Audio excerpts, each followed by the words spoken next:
Nih, dari Onyx Prodigy, mereka bisa untuk memberikan satu gebrakan. Semua tergantung Killua.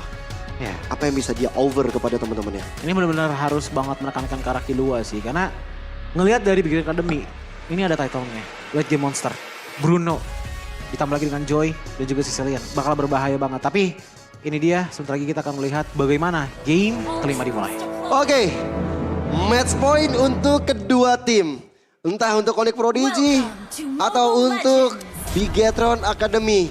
Tapi satu tim bakal menuju kepada plot yang lebih berbahaya. Jadi kita akan membawa kalian ke dalam Land of Dawn.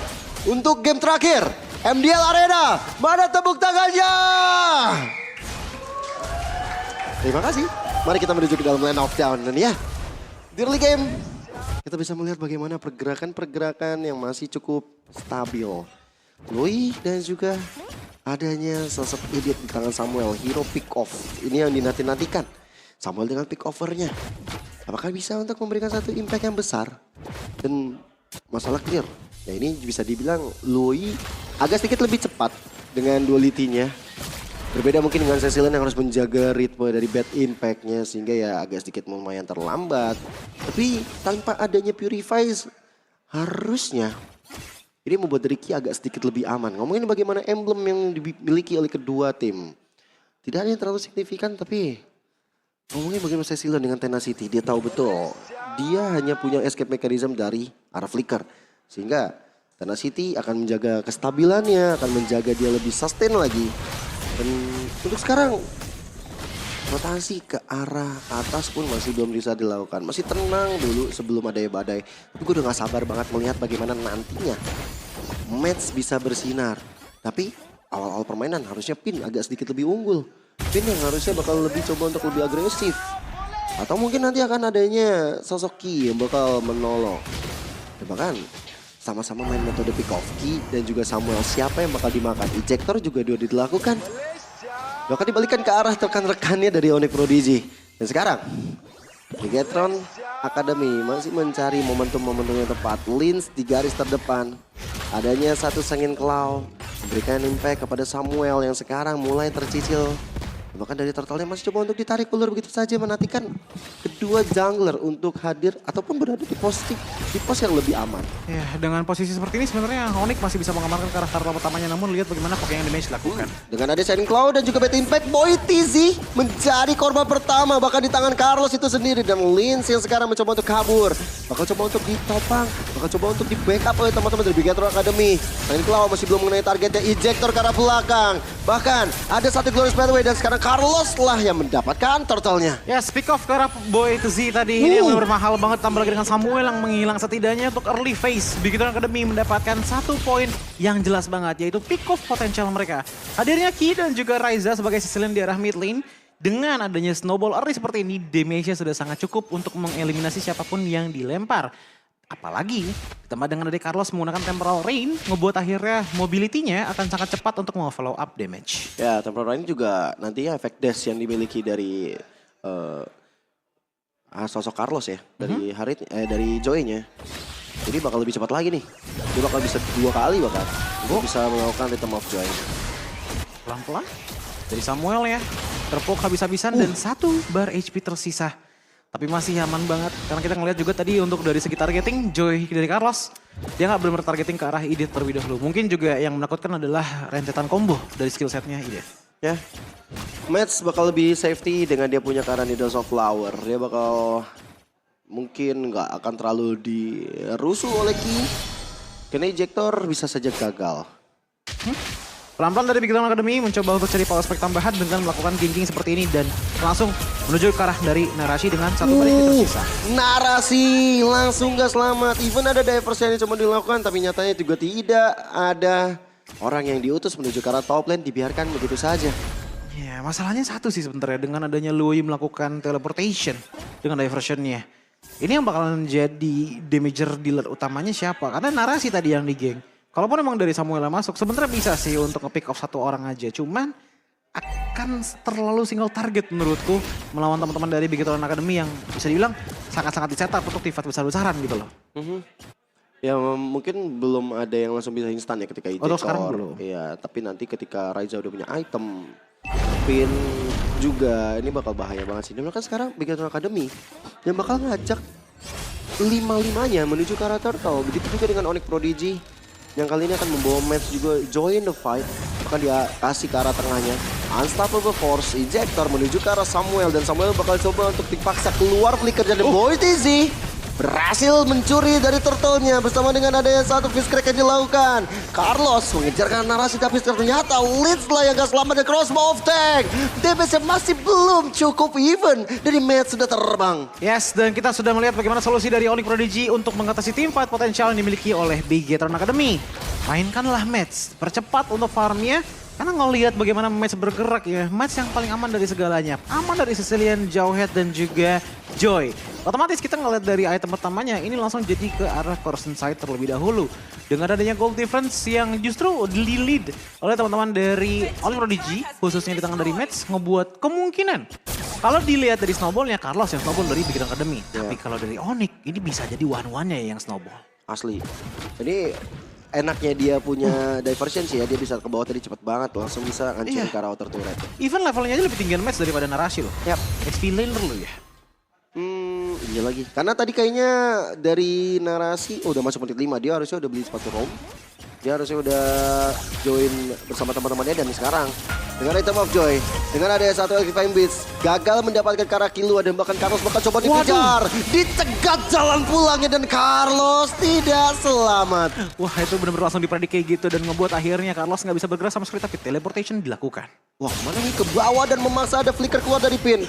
Even ada Glorious Fadeaway yang dilakukan tapi sekarang Ejector bersama dengan Unstoppable Force bersama dengan adanya satu damage dari volleyball membuat kombinasi yang apik tapi crossbow of tank hampir saja menyambar kepada pin. Yes, ini benar-benar capek banget untuk lawan one-one seperti ini karena nggak ada stopper pastinya dan nggak ada counternya juga.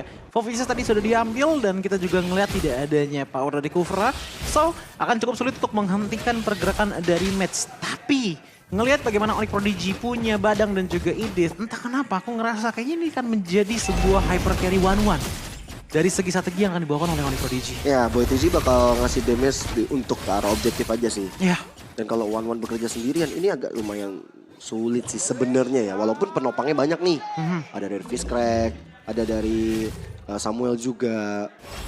Ya kita bakal lihat aja apakah itu bakal impactful nih. Kalau one-one udah bener-bener snowball di awal, minimal dia punya sampai ke arah Windtalker aja. Kayak gue rasa itu bisa jadi jawaban lah. Tapi butuh satu sinergi lagi gak sih Bang? Dengan Luoyi. Ya bisa untuk duality, tapi sekarang Fishcrack dibuka. Ki terpaksa untuk flicker untuk mundur di arah belakang. Samuel keluar dari badan robotnya dan lihat damage dari pin. Dengan volleyball yang mendapat satu poin kejar Killua di arah belakang berhasil dimakan oleh Carlos pula. 2 ditukar 2. Yes, enak banget gameplay yang dibawakan oleh Mets karena dari segi kill participationnya ini hampir di angka 100%. 1 kill dan juga 3 assist ngebuat dia lumayan kaya untuk sekarang. Ditambah lagi dengan Boy TZ yang tadi kita ngelihat bagaimana sangat-sangat capable untuk menjadi frontliner juga berbarengan dengan badang dari narasi untuk menjaga agar matchnya bisa terbang. Ngomongin badang, kebanyakan dari teamfight yang ada kayaknya udah mulai ditarik dan dipancing ke dalam dinding ataupun ke dalam jungle-jungle area. Yeah. Untuk memperluas adanya keefektifan dan juga akurasi dari Fishcrack. Tapi mahal tadi pertukaran 2 sama 2-nya sih. Yes. Karena pin yang akhirnya tumbang. Narasinya masih tetap terbang, masih bisa untuk berjaya juga. Nah ini akan membuat dari Mets justru lebih punya gold yang harusnya lebih banyak dibanding pin. Untuk sekarang, duality. Dan sekarang Shatter dibuka, key-nya dimakan habis. Dan sekarang crossbow of tank-nya menuju ke arah Lins. Terus terbang dari Mets. Membuat malapetaka bagi Bigetron Academy. Ya, dan ngebuat akhirnya Onyx Prodigy mendapatkan lore pertama mereka di menit yang ke-9. Early bisa dibilang untuk fasenya Onyx Prodigy gak terlalu agresif. Namun, begitu mereka tahu power spike mereka dari match dan juga badang dari narasi, mereka langsung all in. Menuju ke semua target yang bisa diambil oleh Onyx Prodigy. Yang pertama ada jungle, yang kedua ada dari segi lore-nya. Apalagi ngeliat dari item. Trinity item ternyata tidak terlalu dibutuhkan, tapi yang dibutuhkan adalah Malefic Gun. Di tangan dari One diikuti dengan adanya Corrosion Sight dan juga Demon Hunter Sword. Sejauh ini belum ada Gold Staff, tapi damage-nya sudah sangat mumpuni untuk menjadi tank killer di bagian front to back dari Bigetron Academy. Oke. Kayaknya One kagak butuh Golden Staff sih. Dia Iya. tadi pakainya ke arah Windtalker ya. Iya, jadi bener-bener nge-inin banget Inspire-nya. Iya. Nge-utilize banget Inspire-nya.